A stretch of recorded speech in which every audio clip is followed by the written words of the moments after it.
পাঁচটা প্রশ্ন আসছে, খেয়াল করো। কোষ মানে কোষের বিভিন্ন হাবিজাবি জিনিস, কোষ ও আদর্শ কোষের গঠন, এটা একটা টপিকস আছে, বইটা খুললেই তোমরা পাবে, হাসান স্যারের বইটা খুললেই তোমরা পাবে, কোষ ও আদর্শ কোষের গঠন।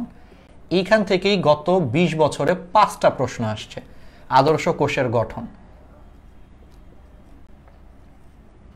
তাহলে এই টপিকসটাই আমরা তাহলে স্টার্ট করি। আজকে হয়তো এই টপিকসটাও শেষ করতে পারবো না, একটু বড় আছে, বাট আস্তে আস্তে আমরা বলবো। যেমন কোষ প্রাচীর থেকে গত 20 বছরে 4টা প্রশ্ন আসছে মেডিকেল ভর্তি পরীক্ষায়। অ্যানালাইজিং, দেখছো, এই অ্যানালাইজিং জিনিসটা কিন্তু আমরা পড়ানোর সময় তোমাদেরকে বলে দিব।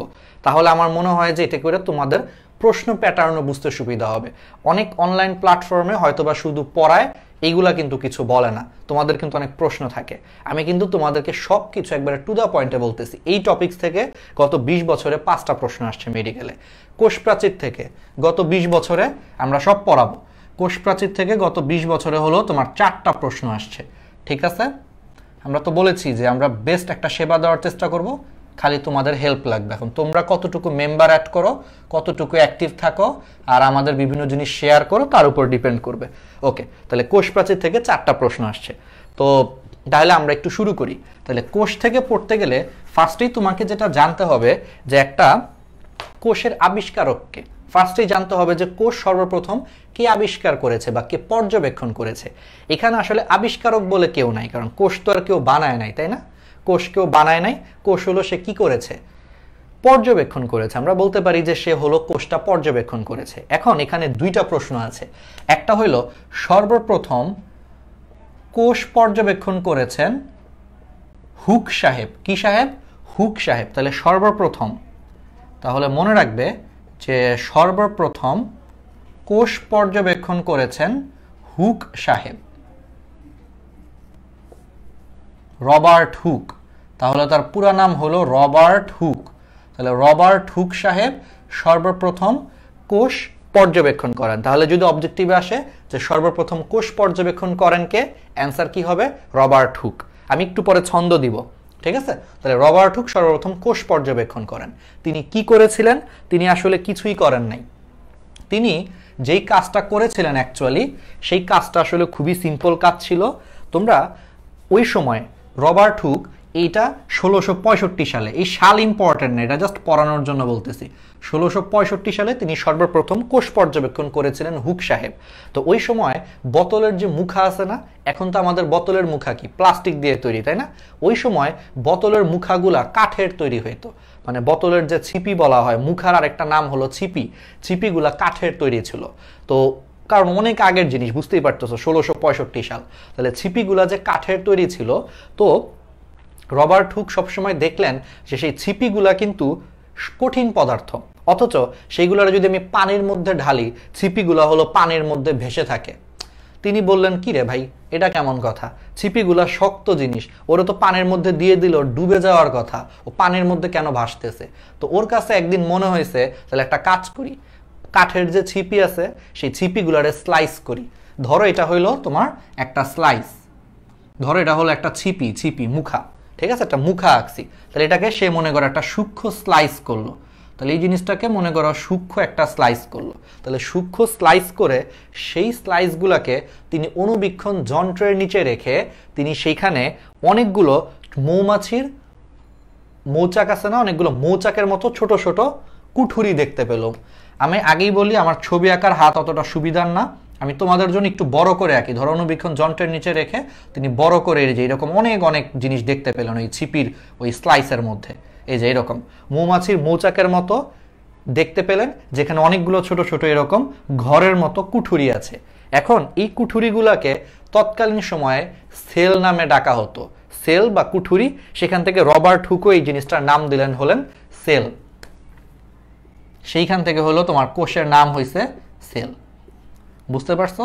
তাহলে তিনি বোতলের ছিপি পর্যবেক্ষণ করে ছিপিকে স্লাইস করছিল, কারণ তার কাছে কৌতূহল হয়েছিল যে ছিপিগুলো তো ডুবে যাওয়ার কথা, ঠিক আছে, এটা ভাসতেছে কেন? তো স্লাইস করছে, করে হলো অণুবীক্ষণ যন্ত্র। তখন নতুন নতুন আবিষ্কার হয়েছে, মানুষ ওই সময় কিছু হইলেই সবকিছু অণুবীক্ষণ যন্ত্রের নিচে রেখে দেখতো, বুঝছো?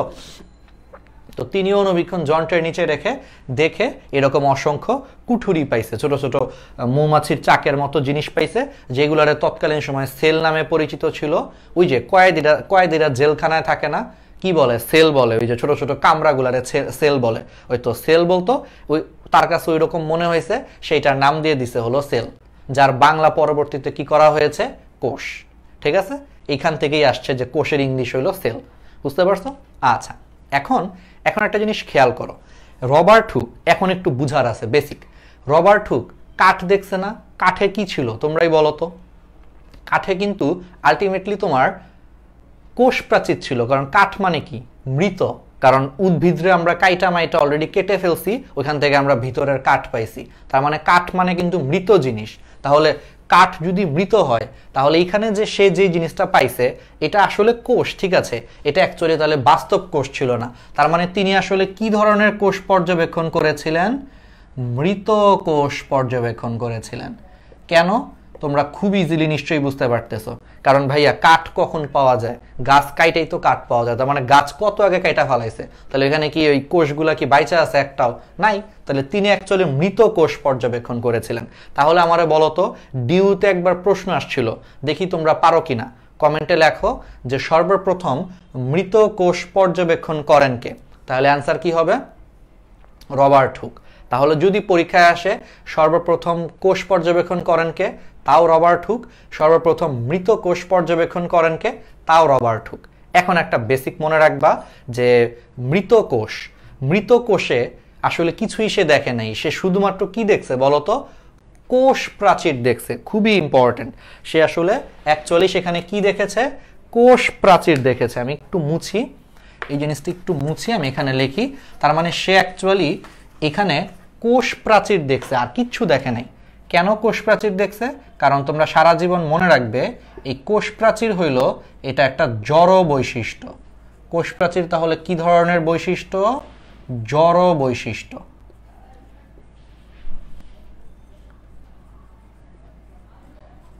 ঠিক আছে, তাহলে এটা হলো জড় বৈশিষ্ট্য, অর্থাৎ কোষ প্রাচীরের কোনো প্রাণ নাই। এই কারণে একটা কোষ যদি মারাও যায় উদ্ভিদের ক্ষেত্রে, ওই কাঠের ভিতরেও কোষ প্রাচীর পাওয়া যায়। তার মানে তিনি অ্যাকচুয়ালি আসলে শুধু কোষ প্রাচীর দেখছে, আর ভিতরে কিচ্ছু দেখে নাই সে, কারণ এটা মৃত কোষ ছিল, এটা তো আর জীবিত কোষ ছিল না। তাহলে কোষ প্রাচীর, কারণ হলো কোষ প্রাচীর একটা জড় বৈশিষ্ট্য, কোষ প্রাচীরের কোনো প্রাণ নাই, এই কারণে কোষ প্রাচীর তুমি মৃত কোষেও পাবে। বাট তুমি জীবনে মৃত কোষে নিউক্লিয়াস পাবা না, তুমি জীবনে মৃত কোষে সাইটোপ্লাজম পাবা না, কারণ নিউক্লিয়াস সাইটোপ্লাজম শুধুমাত্র জীবিত কোষেই পাওয়া যায়। তার মানে তিনি নিউক্লিয়াসও দেখেন নাই, সাইটোপ্লাজমও দেখেন নাই, তিনি শুধু কোষ প্রাচীর দেখছিলেন, যেহেতু সেটা উদ্ভিদ ছিল, আমরা তো সবাই জানি। তাহলে সর্বপ্রথম তাহলে কোষ প্রাচীরকে পর্যবেক্ষণ করেন যদি প্রশ্ন আসে, তাও হলো রবার্ট হুক। ঠিক আছে, এখন একজন বলতেছে খালি চোখে কি দেখেছিল? না, অবশ্যই খালি চোখে না, তখন মাইক্রোস্কোপটা নতুন আবিষ্কার হয়েছে, মানে নতুন আসছে তখন। ঠিক আছে, তো এটা হলো রবার্ট হুক। কিন্তু তাহলে তোমাদের প্রশ্ন জাগতে পারে, তাহলে ভাইয়া জীবিত কোষ তাহলে কে দেখছে ফার্স্টে? বুঝলাম যে রবার্ট হুক এই বেটা খালি মৃত কোষ দেখছে বা কোষ প্রাচীর দেখছে, কারণ কোষ প্রাচীর হলো জড় বৈশিষ্ট্য, খুবই ইম্পর্টেন্ট একটা বেসিক মনে রাখতে হবে। তাহলে মৃত কোষ সে দেখছে, তাহলে জীবিত কোষ ফার্স্টে তাহলে কে দেখছে? তাহলে জীবিত কোষ সবার প্রথমে যে ভদ্রলোক দেখেছেন তাকে আমরা কি বলতে পারি, বলি জীবিত কোষ যে দেখছে এটাও দেখছে আরেক হুক। তাহলে খেয়াল করো, আগেরটা কি ছিল, এবার আসো আমাদের ছন্দ চলে আসতেছে মনে রাখার জন্য। দেখছো, বেসিক ক্লিয়ারের পাশাপাশি আমরা মনে রাখাবো, জীবিত কোষ যে পর্যবেক্ষণ করছে সেও বেটাও হলো আরেকটা হুক। তাহলে আগে হুক লেখো, বাট সে এবার রবার্ট হুক না, এবার সে হলো লিওয়েন হুক। তাহলে এবার সে কি, লিওয়েন হুক। তাহলে খেয়াল করো, আগের বার দেখছে রবার্ট হুক, এবারও আরেক হুক দেখছে, বাট এবার হলো লিওয়েন হুক। এই লিওয়েন হুক সাল ইম্পর্টেন্ট না, আমি আগেই বলে দিই, জাস্ট পড়ানোর জন্য পড়াচ্ছি, অতটা ইম্পর্টেন্ট না। এই লিওয়েন হুক 1674 সালে অনুবীক্ষণ যন্ত্রের নিচে রেখে সর্বপ্রথম জীবিত কোষ পর্যবেক্ষণ করেন, অর্থাৎ তিনি সর্বপ্রথম জীবিত কোষ পর্যবেক্ষণ করেন লিওয়েন হুক, অর্থাৎ জীবিত কোষ পর্যবেক্ষণ করেন। তাহলে সে কি কি দেখছে বলতো? বেসিক একটু আগেই বলছি, জীবিত কোষ মানেই সেখানে কি থাকবে, ঝটপট বলে ফেলো, অবশ্যই নিউক্লিয়াস থাকবে, কারণ নিউক্লিয়াস জীবিত কোষের বৈশিষ্ট্য। কোষে নিউক্লিয়াস থাকা মানেই বুঝতে পারবা কোষটা এখনো বেঁচে আছে। তাহলে সে নিউক্লিয়াস দেখছে, সে সাইটোপ্লাজম দেখছে, সবই দেখছে। তাহলে সর্বপ্রথম জীবিত কোষ দেখেছেন লিউয়েনহুক 1674 সালে। তাহলে 2 হুক মিলে কোষ দেখছে।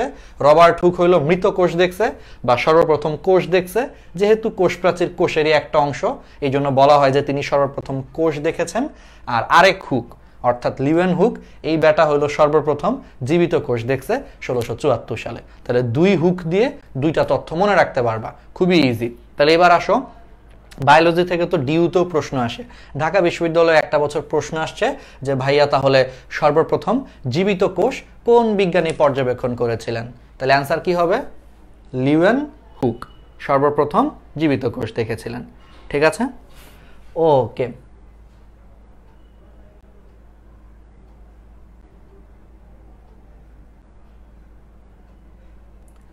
ওকে, ঠিক আছে, কোনো সমস্যা নাই।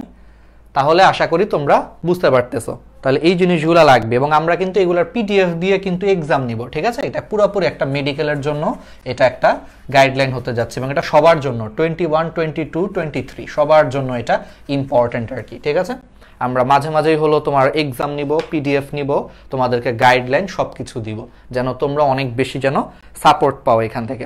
ওকে, তাহলে আমাদের আবিষ্কারকের কাহিনী মাহিনী শেষ। এবার আসো কোষ। তাহলে কোষ ফার্স্টে কই থেকে আবিষ্কার হয়েছে? তাহলে এখন তোমাদের মাথায় একটা প্রশ্ন আসতে পারে যে ভাইয়া তাহলে কোষ কোথ থেকে আসছে, তাই না? তাহলে তোমাদের মাথায় এখন একটা প্রশ্ন ঘুরতেছে। তোমরা একটু ফ্রেন্ডের মেনশন দাও, যত পারো একটু শেয়ার করে দাও। তোমাদের হয়তো এখন মাথায় একটা প্রশ্ন আসবে যে তাহলে ভাইয়া কোষ কই থেকে আসছে? বুঝলাম যে কোষ এভাবে এভাবে তারা দেখছে, হাবিজাবি দেখছে, সব ঠিক আছে, কিন্তু কই থেকে আসছে কোষ? তাহলে কোষ সর্বপ্রথম আসছে হলো পূর্ব সৃষ্ট কোষ থেকে।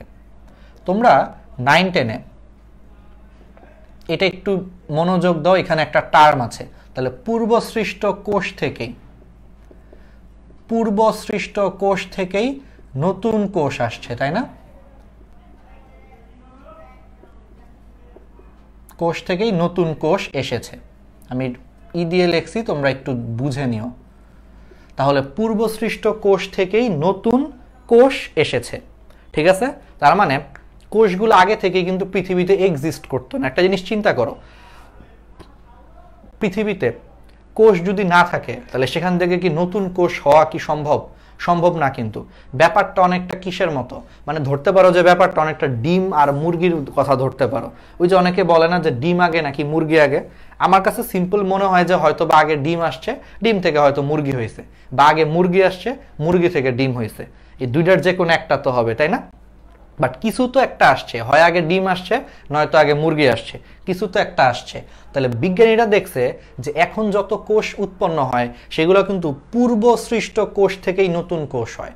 যেমন আমরা 9-10-এ পড়ছি না, যে বা ইন্টারে পড়েছি, মাইটোসিস বা মিওসিস পড়েছি। কি হয় যে একটা মাতৃকোষ থেকে 2টা কোষ উৎপন্ন হচ্ছে, বা একটা কোষ থেকে 4টা কোষ উৎপন্ন হচ্ছে। বাট ওই একটা কোষ তো আগে থেকে থাকতে হবে, তাই না? ওই একটা কোষ তো না থাকলে তো হবে না। তার মানে অবশ্যই পূর্ব সৃষ্ট, মানে আগে থেকেই কোনো না কোনো একটা কোষ থাকতে হবে। তাহলে এই যে পূর্ব সৃষ্ট যে কোষ, তাহলে সেখান থেকেই নতুন কোষ উৎপন্ন হচ্ছে, কোনো প্রবলেম নাই। তাহলে বিজ্ঞানীদের মাথায় প্রশ্ন আসছে যে পৃথিবীর প্রথম কোষটা তাহলে কেমনে হয়েছিল? ঠিক আছে, তাহলে দ্যাটস দ্য কোশ্চেন, যে পৃথিবীর প্রথম কোষটা তাহলে কেমনে হয়েছিল? ওই যে ডিম আগে নাকি মুরগি আগে, ওটার মতো, যে পৃথিবীর প্রথম মুরগি কই থেকে আসছে, ডিম কই থেকে আসছে। এখন আমরা তো মনে করো যে ধর্মীয়ভাবে ব্যাখ্যা দিলেও তো আমরা বলতেই পারি যে আল্লাহ তাআলা সৃষ্টি করেছেন। ওইটা আমরা যদি ধর্মীয়ভাবে যদি বাদ দিই, বিজ্ঞানীরা কি বলেছেন সেটা নিয়ে আমরা একটু আলোচনা করি। ঠিক আছে, এখন আপাতত তো বিজ্ঞানীরা বলেছেন যে পূর্বসৃষ্ট কোষ থেকেই তো নতুন কোষ আসছে। তাহলে পূর্বসৃষ্ট পৃথিবীর প্রথম কোষ তাহলে কেমনে তৈরি হয়েছে? পৃথিবী আগেকার দিনে কিন্তু অনেক উত্তপ্ত ছিল, পৃথিবীতে অনেক লাভা ছিল, আগ্নেয়গিরি বিস্ফোরণ হইতো, অনেক বাজে একটা অবস্থা ছিল। তাহলে আগ্নেয়গিরির বিস্ফোরণের কারণে পৃথিবীতে তোমার প্রচুর পরিমাণে তোমার মিথেন গ্যাস পাওয়া যায়। তো আগ্নেয়গিরির বিস্ফোরণে দেখবা প্রচুর পরিমাণে মিথেন গ্যাস পাওয়া যায়। তার মানে আগেকার দিনে যখন কোনো প্রাণী আসে নাই পৃথিবীতে, তখন প্রচুর পরিমাণে হলো তোমার মিথেন গ্যাস ছিল।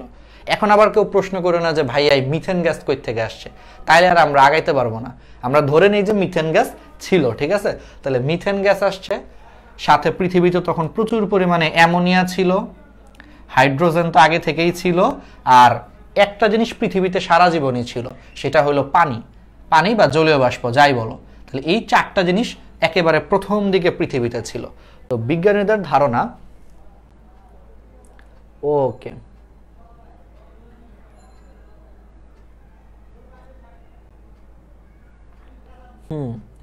বিগ ব্যাং, আচ্ছা বিগ ব্যাং থিওরি না, ঠিক আছে, বিগ ব্যাং দিয়ে তো মহাবিশ্ব সৃষ্টির ব্যাখ্যা দিছে, আমরা অত দূরে যাচ্ছি না, আমরা কোষ সৃষ্টির ব্যাখ্যা দিই। তাহলে খেয়াল করো, আমি মাঝে মাঝে তোমাদের কমেন্টগুলো পড়তেছি, অনেক মজাই লাগতেছে। তাহলে মিথেন, অ্যামোনিয়া, হাইড্রোজেন আর হলো পানি।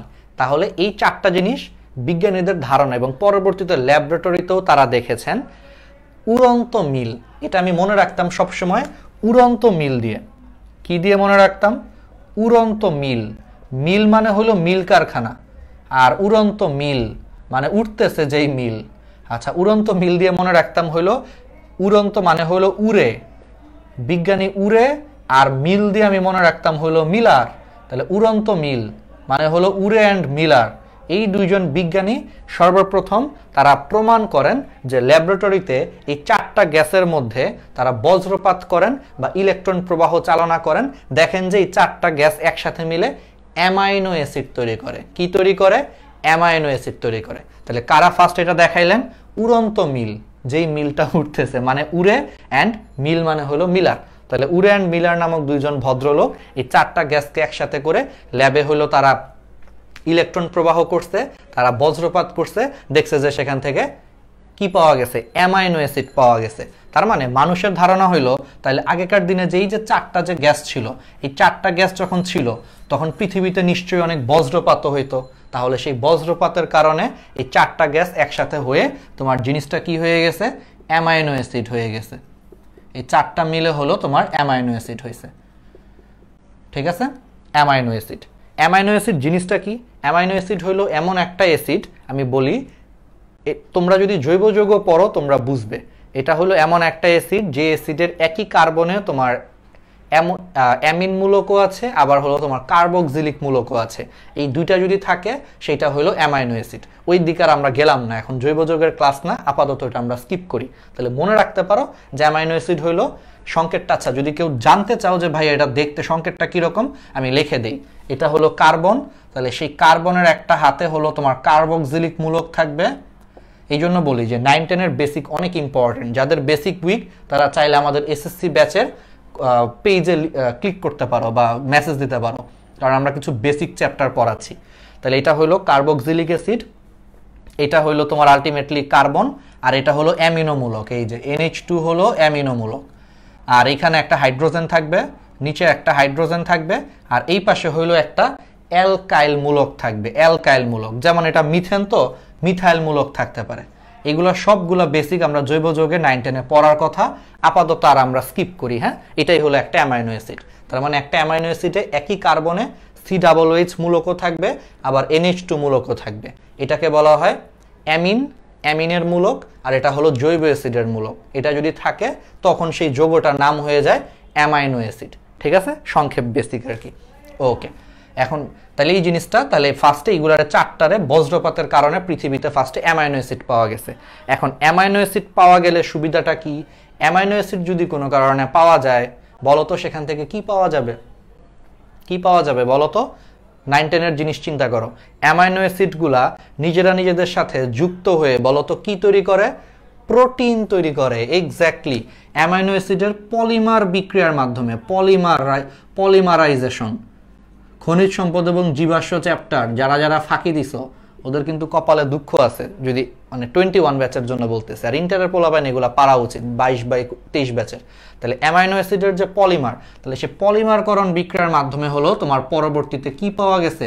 প্রোটিন পাওয়া গেছে। তার মানে খেয়াল করছো, আমরা ছিলাম হলো এই চারটা গ্যাস, বজ্রপাত হয়েছে, বজ্রপাতের ফলে আস্তে আস্তে সেখান থেকে অ্যামাইনো অ্যাসিড হয়েছে।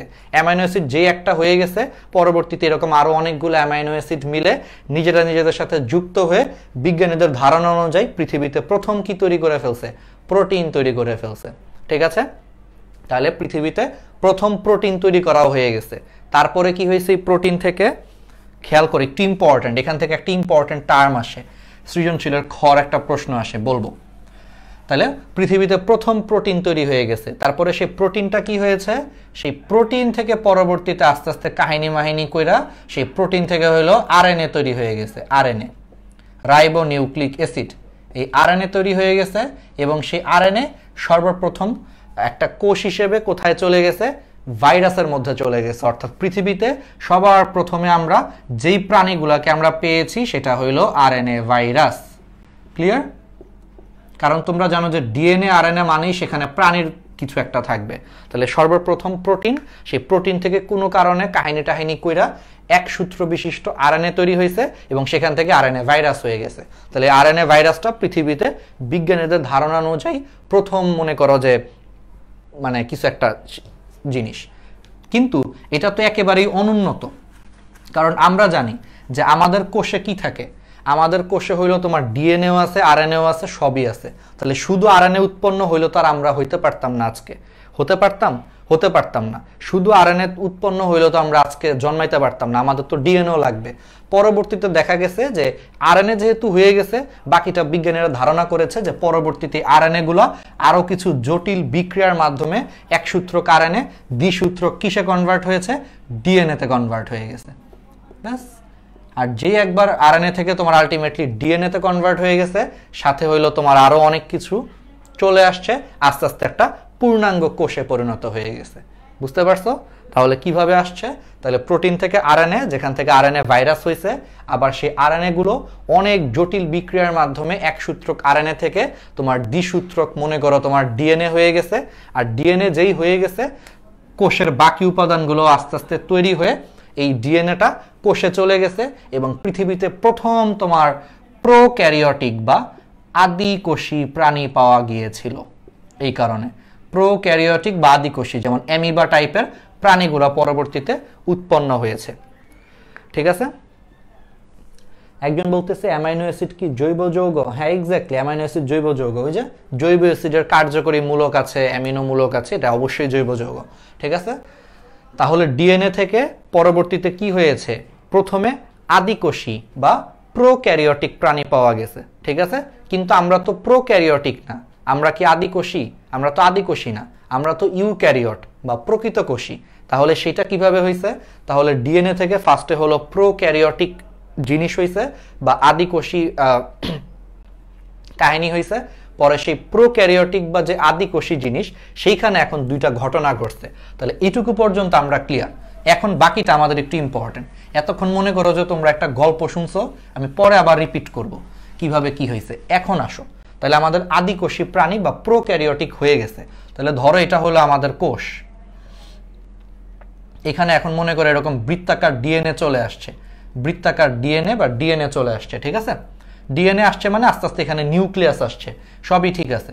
তাহলে চলে আসছে, তাহলে এখন এটা প্রোক্যারিওটিক। তাহলে প্রোক্যারিওটিক হয়ে গেছে। তারপরে বিজ্ঞানীদের ধারণা যে বিবর্তনের ধারায় এই আদিকোষী প্রাণীদের ভিতরে বায়োবিও ব্যাকটেরিয়া ঢুকে গেছে। কি ঢুকে গেছে? বায়োবিও ব্যাকটেরিয়া ঢুকে গেছে। তাহলে বিজ্ঞানীদের ধারণা যে তারপরে বিবর্তনের ধারায় আদিকোষী প্রাণীদের ভিতরে কোনো কারণে হলো বায়োবিও ব্যাকটেরিয়া ঢুকে গেছে। বায়োবিও ব্যাকটেরিয়া ঢুকে সেই বায়োবিও ব্যাকটেরিয়াটা কোনোভাবে মাইটোকন্ড্রিয়ায় কনভার্ট হয়েছে। কিসে কনভার্ট হয়েছে? মাইটোকন্ড্রিয়ায় কনভার্ট হয়েছে। আর যে একবার মাইটোকন্ড্রিয়ায় কনভার্ট হয়ে গেছে, তখন সেটার আদিকোষ নাই।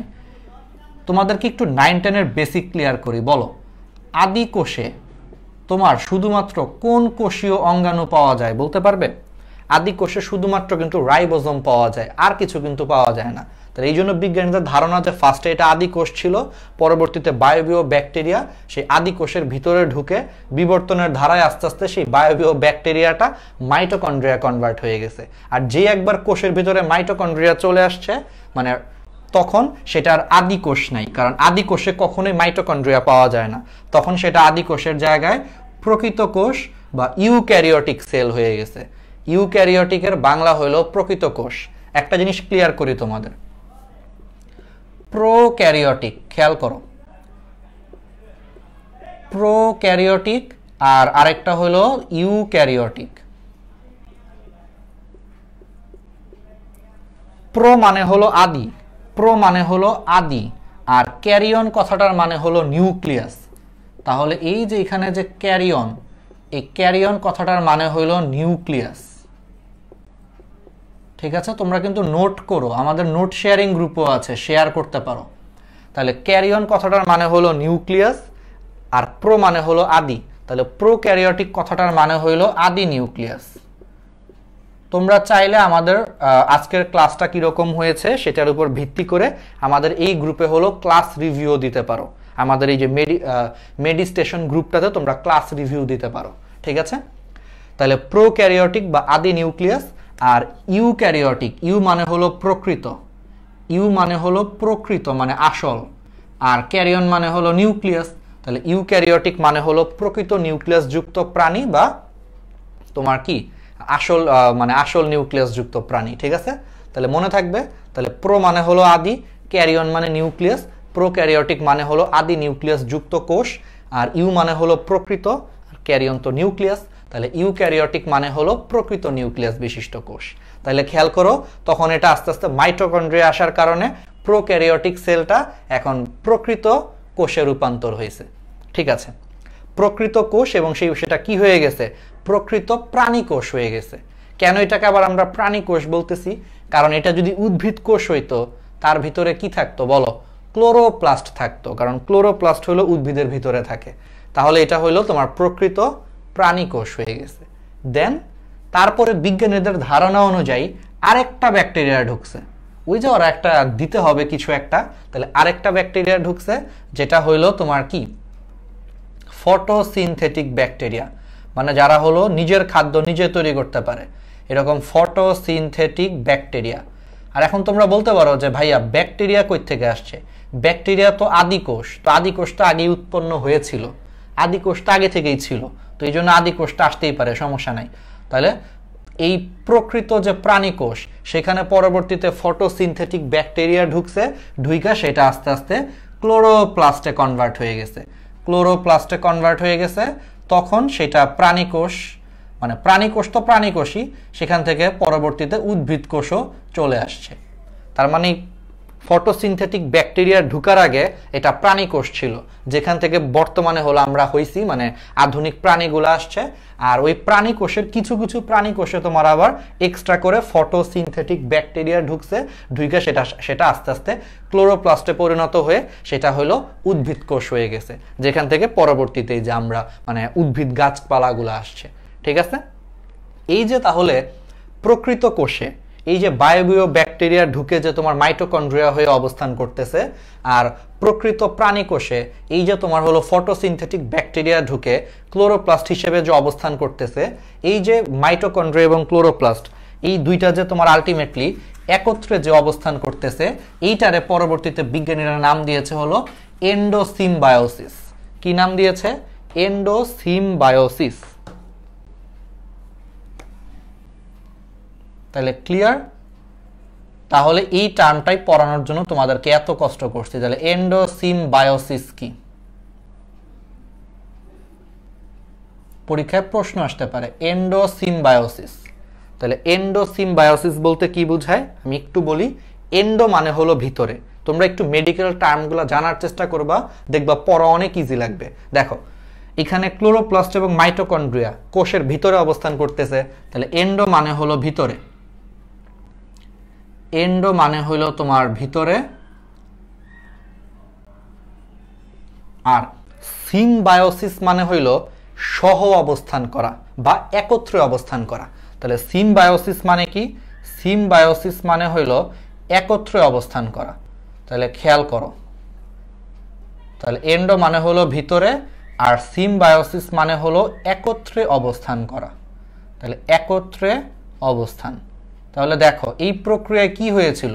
ফার্স্টে ছিল এটা প্রকৃত কোষ ছিল, সেই প্রকৃত কোষে বায়বীয় ব্যাকটেরিয়া ঢুকে সেটা মাইটোকন্ড্রিয়া হিসেবে অবস্থান করতেছে, সেটা তখন প্রকৃত প্রাণী কোষ হয়ে গেছে। আবার সেখানে ফটোসিনথেটিক ব্যাকটেরিয়া প্রবেশ করে সেটা আলটিমেটলি ক্লোরোপ্লাস্টে কনভার্ট হয়ে গেছে, তখন সেটা হলো প্রকৃত উদ্ভিদ কোষ হয়ে গেছে। তাহলে এই যে একই কোষের ভিতরে তোমার বায়বীয় ব্যাকটেরিয়া ঢুকে মাইটোকন্ড্রিয়া আর ফটোসিনথেটিক ব্যাকটেরিয়া ঢুকে ক্লোরোপ্লাস্টে পরিণত হয়ে এই দুইটা যে কোষের ভিতরে একত্রে অবস্থান করতেছে, এই পুরো জিনিসটারে একত্রে বলা হয় এন্ডোসিম্বায়োসিস। মানে এরা কোষের ভিতরে একত্রে অবস্থান করতেছে এই দুইটা জিনিস, ঠিক আছে? এটাকেই তোমার একটা টার্মে ডাকা হয় এন্ডোসিম্বায়োসিস। ক্লিয়ার? ওকে, আচ্ছা, আশা করি তোমরা হলো বুঝতে পারতেছো। হ্যাঁ, এক মিনিট আমরা একটু করি। তো অনেক কিছুই আমরা অলরেডি হলো বলে ফেলছি। আমরা এন্ডোসিম্বায়োসিস কি আমরা এগুলা হলো পড়ায় ফেলছি। ভাইয়া প্রথমে কি প্রাণী কোষ সৃষ্টি হয়েছে নাকি উদ্ভিদ কোষ? প্রথমে প্রাণী কোষ আসছে, প্রথমে হলো তোমার প্রাণী কোষ আসছে। বায়োবিও ব্যাকটেরিয়া ফার্স্টে ঢুকে প্রাণী কোষ তৈরি হয়েছে, পরে সেই প্রাণী কোষের ভিতরে কিছু কিছু প্রাণী কোষের ভিতরে ফটোসিনথেটিক বা সালোক সংশ্লেষণকারী ব্যাকটেরিয়া ঢুকে সেটা ক্লোরোপ্লাস্টে কনভার্ট হয়ে সেটা হলো প্রকৃত উদ্ভিদ কোষ তৈরি করেছে। আর এই যে একটা প্রকৃত উদ্ভিদ কোষে এই যে বায়োবিও ব্যাকটেরিয়া থেকে তোমার যে মাইটোকন্ড্রিয়া আসে, আর হলো তোমার ক্লোরোপ্লাস্ট থেকে তোমার যে কি বলে ক্লোরোপ্লাস্ট থেকে তোমার মানে ফটোসিনথেটিক ব্যাকটেরিয়া থেকে যে ক্লোরোপ্লাস্ট আসে, এই দুইটা যে একত্রে অবস্থান করে এই কারণে এখানে বলা হয় সিম্বায়োসিস। আর এগুলা কোষের ভিতরে, এই কারণে এই পুরো প্রক্রিয়াটার নাম হলো এন্ডোসিম্বায়োসিস। ঠিক আছে? তাহলে এটা একটু মনে রাখতে হবে। এখানে কিছু বেসিক আছে, আরো কিছু বেসিক কথা আছে, তোমাদেরকে বললে এখন হয়তো একটু মাথা ঘুরে যেতে পারে যে প্রথম ক্লাসে এত কিছু, এই জন্য আর আমি বলবো না। বাট আরেকটু জিনিস কিছু ছিল এখানে, এটা একটু আমরা পরে যখন আমরা ক্লোরোপ্লাস্ট এবং মাইটোকন্ড্রিয়া পড়বো তখন আমরা ক্লিয়ার হব। বাট একটা ইম্পর্টেন্ট বেসিক আছে এখানে।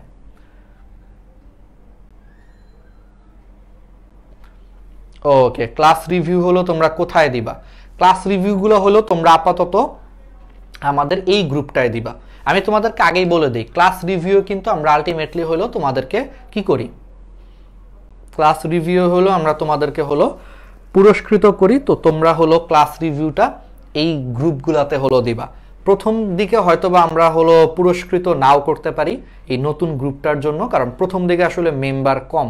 তোমরা চেষ্টা করবা হলো তারপরও রিভিউ দিবা, যদি আমাদেরকে সাপোর্ট দিতে চাও রিভিউ দিবা।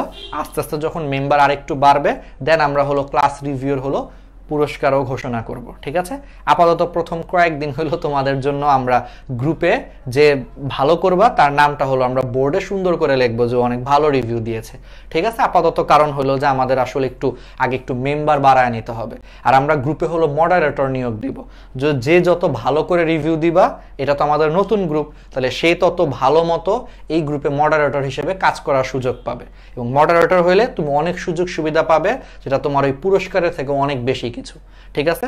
তো মডারেটর যদি হইতে চাও রিভিউ দিতে থাকো, আমরা হয়তোবা সামনে এগুলা নিয়ে কিছু ঘোষণা দিব। ঠিক আছে?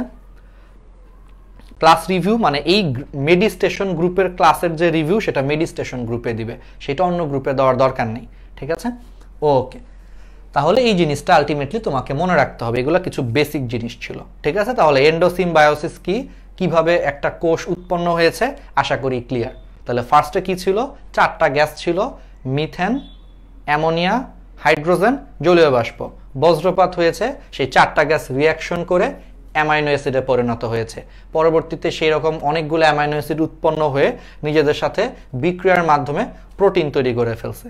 এবং একবার যেই প্রোটিন হয়েছে সেই প্রোটিনটা আস্তে আস্তে সেখান থেকে আরএনএ তৈরি করছে।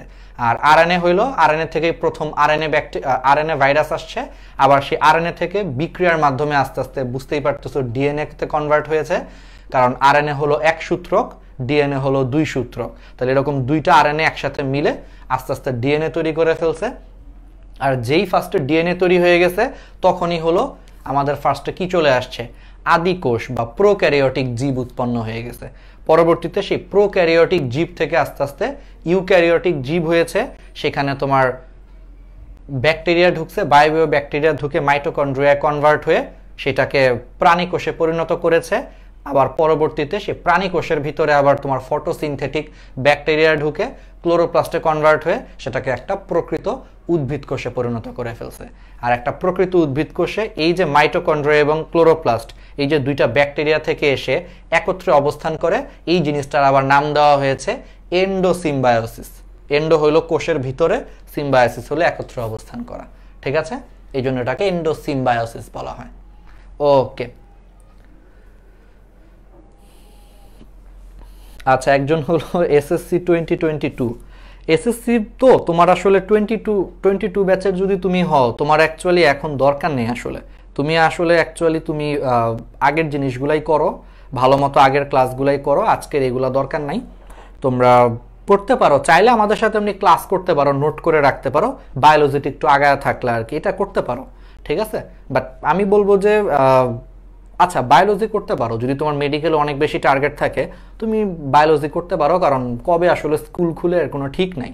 তোমাদের 22 ব্যাচের তো যে সিলেবাসটা দেওয়া হয়েছে, 22 ব্যাচের শর্ট সিলেবাসটা দেখবা যে আরও শর্ট করবে, কারণ আমার কাছে তাই মনে হচ্ছে। কারণ এই বছরও আল্লাহ জানে কি খুলবে আমি জানি না, এই বছর যদি না খুলে তোমাদেরও সিলেবাসটা শর্ট করাইতে হবে, আরও শর্ট করতে হবে। তো আমার মনে হয় করতে পারো, ক্লাসগুলো করে বায়োলজিটা একটু পড়ে রাখলা বা নোট করলা, বই না পড়ো, জাস্ট খালি নোটের কথাগুলো একটু শুনলা, ঠিক আছে। ওকে, তাহলে সবাই ভালো থাকো, সুস্থ থাকো। আমরা এখন থেকে তাহলে রেগুলার রবি মঙ্গল বৃহস্পতি হলো আমরা ক্লাস নিব। সবাই ভালো থাকো, ঠিক আছে। আর মেম্বার অ্যাড করো, যত বেশি পারো আমাদের এই নতুন গ্রুপটায় মেম্বার অ্যাড করবা। আমাদের আরেকটা গ্রুপ আছে, বাট এই গ্রুপটাতেও এখন অনেক বেশি হলো মেম্বার লাগবে, আস্তে আস্তে তাহলে আমাদের এই গ্রুপটাও অ্যাক্টিভ হবে।